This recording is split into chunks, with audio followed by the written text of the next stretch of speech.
Hello and welcome to Mondays with Miriam. And this is a channel where we talk about issues that are not often talked about, issues that may sound controversial in some settings, and just everything about life that is unscripted. Um, Most of the things that I talk about are based on my experience or what I know.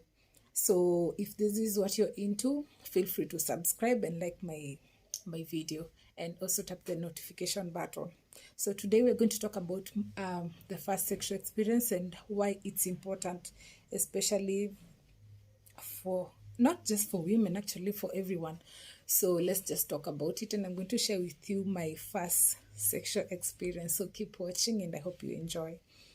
So the first everything is important because it actually sets the tone for how you're going to perceive that thing for the rest of your life. For example, if you have a terrible experience with maybe hiking, when you go hiking your first time and maybe you fall ill, or maybe you get so exhausted or you lose your phone, it's going to stick to your memory. And next time you think of going hiking, you'll be like, no, like you don't want to go hiking because you had a terrible experience with it at first. So when it comes to sex, it's also the same thing. Like the first kiss sets the pace with like how, whether you're going to like kissing or not, and how you're going to like be kissing.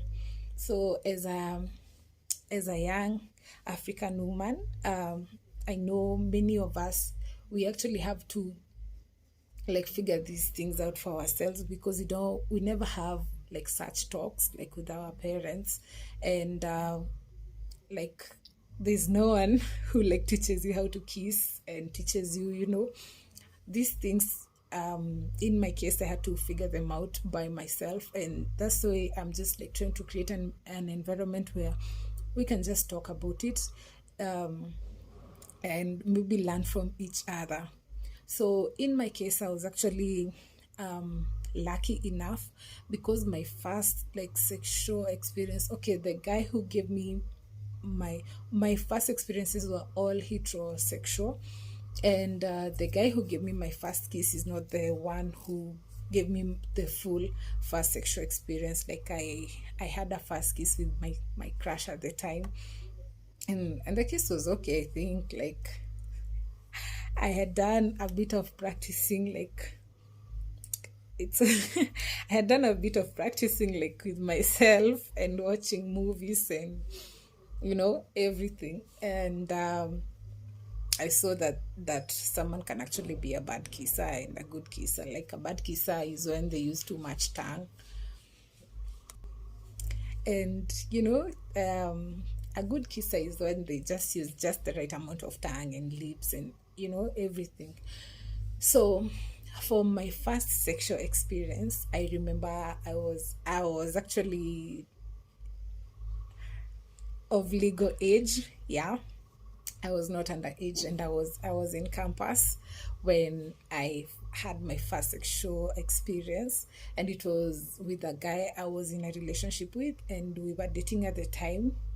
And it wasn't like we met on that day and we just started like having sex. No, he was patient with me, and he taught me everything, at least the basics about like sex.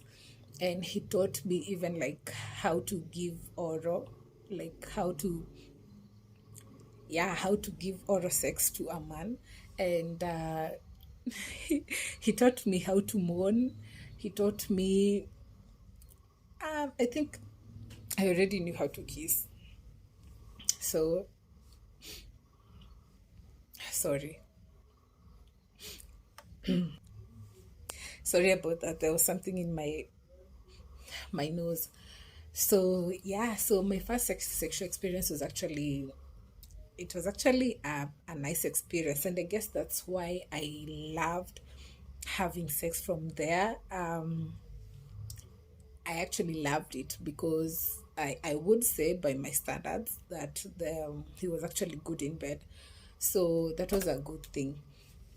Anyway, so talking about the first sexual experiences, I feel like they are very important, because if you had your first sexual experience and maybe it was not consensual, uh, high chance you may not like sex, or you might think that sex is not supposed to be consensual. You may not understand the importance of consent.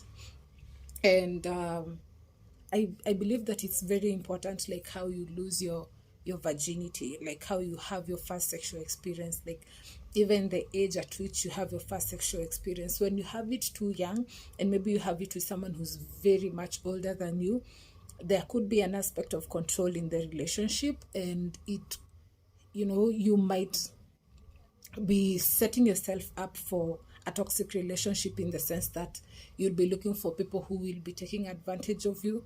And because that will be like your definition of sex, and your which might be the basis of your definition of love, so I believe that it's important to wait. I know this is cliche, like everyone says you should wait, and yeah, it's boring, especially when you're a teenager with raging hormones, and then everyone is telling you to wait. But there's something about waiting, because when you wait, you actually get to choose when you are ready to finally lose like your virginity. And I'm not sitting here and just saying that your first sexual experience, like it's everything, that you'll have a forever bond with that person. um you can actually have a terrible first sexual experience but still bounce back from it. It depends, because there's some people who get anxious, like especially the guy. If the guy is also a virgin, like it may not be as flawless or as seamless, or as it could be. But with time, when they start now learning more about sex and how to pleasure their partner, um, it's possible that it's going to be like get better with time, as you learn each other. From my own experience, I have also come to understand that the more you have sex with someone, the more you understand them, and you understand each other's bodies, and so your sexual experiences also change with time. It may actually get better, depending if you actually match each other's sexual energies. Like if you find someone who is just the right fit for you sexually, and they're both as open-minded as you, like you are freaky on the same level, I think that's the best, like compatibility sexually, that you should be going for. So uh, I'm so curious to know about your first sexual experiences, and if you liked it, and how it affected your viewpoint of sex. And if you had to go back, would you change anything? Like in my case, I believe that I wouldn't change anything. Okay, if I can remember correctly, I actually wasn't ready. Like yes, I was ready, but I think part of me was afraid of losing that part of me, the way there's too much pressure on maintaining your virginity and everything else. But looking back, I feel like I lost my virginity, like at the exact and right moment, because it was with someone that I loved at the time. And the whole experience itself, I did not feel forced. And because of that, it was the basis for me, and my whole sexual experiences were based on that. And I loved sex because of that, I believe. So yeah, like I'm going to like talk about a whole session where we will talk about virginity and everything else. But that's not the topic for today. Today was just an introduction, so that we can just get to know each other. And yeah, I'm curious to know about your sexual experiences. Leave them down if you want to share in the comment section below. And yeah, like if you have a small sister and you, or even a small brother, and you'd like to maybe just guide her sexually, just ask her to wait until it feels right. And about feeling right is not just about age, because for some people they might feel right, they might decide to wait and only until marriage, and some people they might feel ready like once they hit the legal age, or if it's like the readiness, it varies from person to person. So there's no set age that you can say that is the right for losing your virginity. But the best thing is to wait until, at least until you are of legal age, so that you like minimize the chances of people taking advantage of you. And also, the older you get, the more you are informed about having safe sex, and you are also informed about sexual health and everything else. Because some people, like maybe when they are younger, like when they are 14, 15, 16, they're still not yet informed about safe sex and how to prevent unplanned pregnancies and birth control.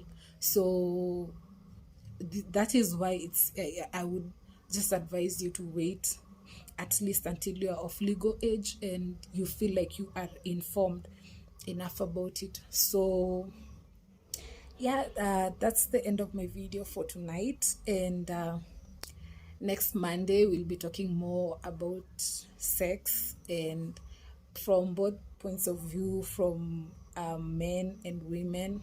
We will also talk about interracial sex and my experience with both, and the differences that I noticed.